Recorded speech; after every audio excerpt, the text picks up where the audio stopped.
Ahojte, toto video bude o plemene Ariéžsky kôň. Ariéžsky kôň meria 145 až 150 cm v kohútiku. Pôvod má vo Francúzsku a sfarmene Vraník bez odznakov.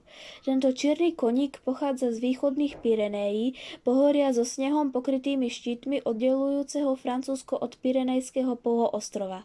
Ariéžske kone sa počas dlhého obdobia pravdepodobne krížili s ťažkými nákladnými koňmi a zmohutneli od nich, pričom plemeno určite ovplyvnili aj orientálne kone. Neskôr ich krížili s ťažkými ťažnými koňmi, napríklad s peršeronom a bretonským koňom.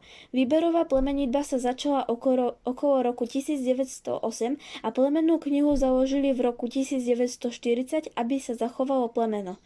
Potom sa však k ním ešte prikrížili aj arabské kone na skvalitnenie poníkov. Moderný ariéžsky kôň sa veľmi podobá na britského felského poníka a ich prirodzené životné prostredia sú si veľmi podobné. Také prostredie je domovom malých, divých poníkov.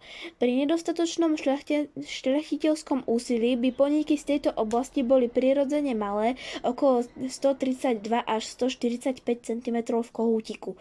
Dnešná veľkosť, ktorú predpisuje štandard plemena, je pravdepodobne výsledkom kríženia na zvýšenie veľkosti. Tradične sa tento koník používal na horských hospodárstvách, kde je terén nerovný a strmý a použitie strojov je tu nepraktické.